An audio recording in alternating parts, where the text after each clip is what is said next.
विमल, पोलो, जोबा केसरी, हर पल मनाओ केसरी त्योहार। पहले अशोक आपके पास जाऊंगी। प्रयागराज आज बसंत पंचमी, लेकिन शंकराचार्य वे मुक्तेश्वरानंद ने इनकार कर दिया है कि भाई जब मौनी अमावस्या का स्नान हुआ नहीं है तो वसंत पंचमी का स्नान कैसे कर लें।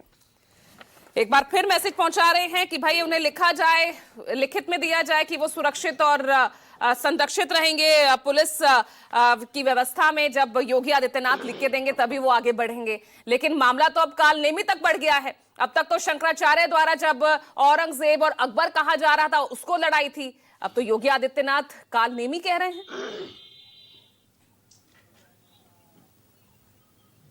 देखिए, दो महत्वपूर्ण बातें हैं इस पूरे प्रकरण में, क्योंकि मैं बहुत दिनों से इस पूरे विवाद को कवर भी कर रहा हूं। प्रयागराज में जब भी स्वामी अभिमुक्तेश्वरानंद से मेरी बातचीत होती है तो वो ये कहते हैं कि जो घटनाक्रम घटित हुआ इसको लेकर माघ मेला प्रशासन या कोई जिम्मेदार अधिकारी आके इसके लिए क्षमा मांग ले तो हम स्नान करने को तैयार हैं। उनके तमाम सारे जो सहयोगी साधु संत हैं वो भी लगातार इस बात को कह रहे हैं कि जो छोटे बच्चे थे, जो वैदिक बालक थे, जिनकी शिखा पकड़ के घसीटा गया, उसके वीडियो सबके सामने आए हैं। अगर इस घटना को लेकर सरकार कोई कार्रवाई कर देती है तो हम स्नान करने को तैयार हैं।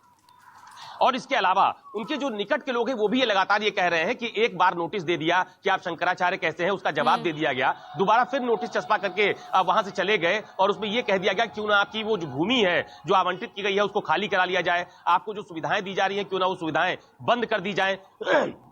तो ऐसी तमाम सारी चीजें लगातार ये इंगित करती है कि मेला प्रशासन शायद अभी फिलहाल बातचीत के मूड में नहीं है। लेकिन मैं लगातार जितने दिनों से यहां प्रयागराज में मौजूद हूं, घटना के अगले दिन से ही उनकी नाराजगी जरूर सामने आई थी कि इस तरह का व्यवहार किया गया। उनके तमाम सारे जो वैदिक बालक थे, उनके जो साथ उनके शिष्य थे, उनके साथ पुलिस का मानवीय व्यवहार सामने आया है। वो वीडियो में साफ तौर पर देखा भी जा सकता है। उनके तमाम सारे इंटरव्यूज भी सामने आए हैं जिसमें वो लोग कह रहे हैं कि किस तरह का बर्ताव यहाँ के प्रशासन की तरफ से उनके प्रति किया गया। तो क्या इस पर कोई कार्रवाई नहीं होनी चाहिए? ये तमाम सारे सवाल स्वामी अभिमुक्तेश्वरानंद और उनका जो ज्योतिष पीठ है उसकी तरफ से लगातार उठाया भी जा रहा है।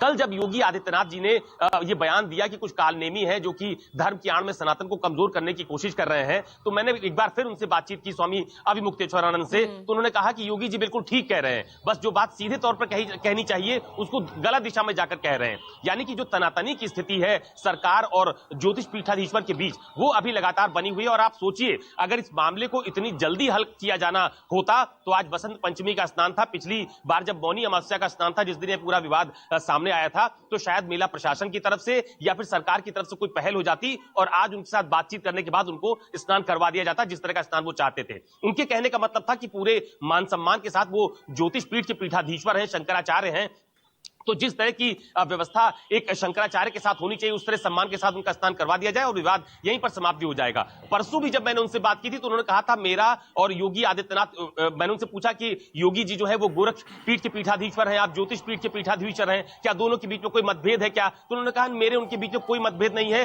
प्रेम के रिश्ते हैं मेरे और उनके, बस ये है कि सही बात को सही कहूंगा, गलत बात को गलत कहूंगा। तो ये मामला फिलहाल अभी लगातार तूल पकड़ता हुआ नजर आ रहा है। लेकिन मुझे लगता है कि ये मामला अभी बहुत लंबा जाने वाला है, क्योंकि कल भी ये खबर आई कि शायद माघ मेला क्षेत्र के भीतर रहने वाले तमाम सारे जो साधु संत हैं, जो बड़े पीठाधीश्वर हैं, उनसे शायद हस्तक्षेप की बात करने की बात कही जा रही है। जो उनके निकट के लोग हैं उनकी तरफ से कहा जा रहा है कि किसी के हस्तक्षेप की इसमें क्या आवश्यकता है, सीधे माघ मेला प्रशासन बात करे या सरकार के लोग बात करें। तो ये अभी दूर दूर से चीजों को ठीक करने की कोशिश की जा रही है माघ मेला प्रशासन की तरफ से। कल भी जो यहाँ की कमिश्नर हैं सौम्या अग्रवाल और जो मेला अधिकारी हैं उन्होंने भी तमाम सारे जो साधु संत हैं उनसे मुलाकात भी की थी, उनके शिविर कार्यालय जाकर उनका हालचाल भी लिया था। तो ये अंदेशा लगाया जा रहा था कि शायद 24 घंटे से 48 घंटे के भीतर इस पूरे मामले का पटाक्षेप हो जाएगा, उनको स्नान करवा दिया जाएगा, बाकी उनका जो धर्म कर्म का कार्य है वो लगातार करते रहेंगे।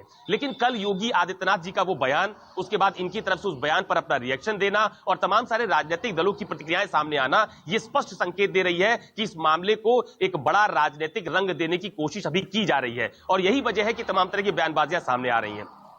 दूसरी महत्वपूर्ण बात, जो बात आपने कही कि केशव प्रसाद मौर्य ने कहा कि वो चाहते हैं कि ये जो ज्योतिष पीठाधीश्वर है वो स्नान करें, अपनी नाराजगी को दूर करें, हम कार्रवाई करेंगे। दरअसल जो केशव प्रसाद मौर्य है वो उत्तर प्रदेश के उप मुख्यमंत्री होने से पहले प्रयागराज के रहने वाले हैं। प्रयागराज में ही माघ मेले का आयोजन किया जा रहा है और उनका तमाम सारे जो साधु संत हैं उनसे लगातार मिलने जुलने का कार्यक्रम देखा जाता रहा है। हालांकि योगी आदित्यनाथ भी तमाम सारे साधु संतों से मुलाकात करते रहते हैं, अयोध्या जाते हैं, काशी जाते हैं, मथुरा जाते हैं।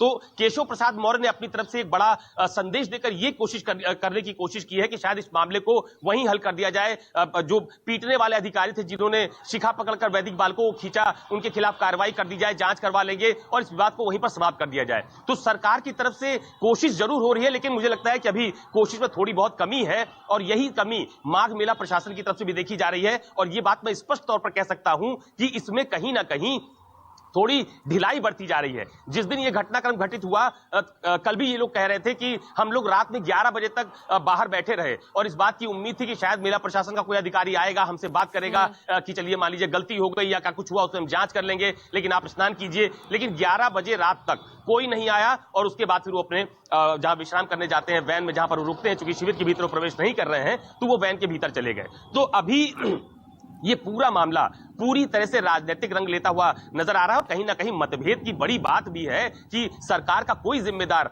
व्यक्ति अभी तक शंकराचार्य स्वामी अविमुक्तेश्वरानंद से बातचीत करने के लिए नहीं गया है, क्योंकि इस विवाद के बहुत सारे कारण भी हैं। माघ मेला प्रशासन ने शंकराचार्य आप क्यों हैं, कैसे लिख रहे हैं, इस पर स्पष्टीकरण दीजिए।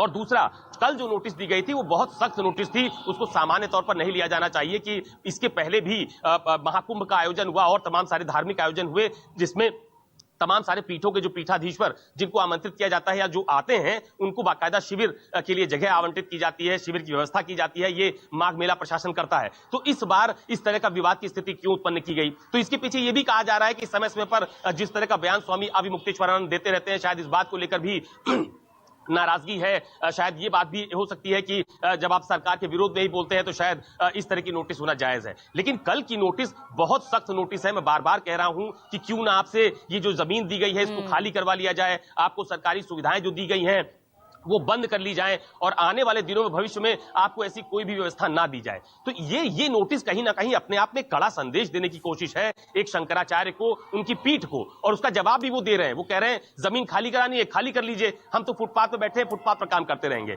तो इसमें अभी जरूरत सिर्फ इतनी है कि कोई जिम्मेदार अधिकारी, सरकार का कोई जिम्मेदार प्रतिनिधि शंकराचार्य स्वामी अविमुक्तेश्वरानंद से बातचीत करे, उनकी पीठ पे जाकर बातचीत करे या किसी को मध्यस्थ बनाए, उसके माध्यम से बातचीत करे। क्योंकि ये बहुत बड़ा मामला नहीं है।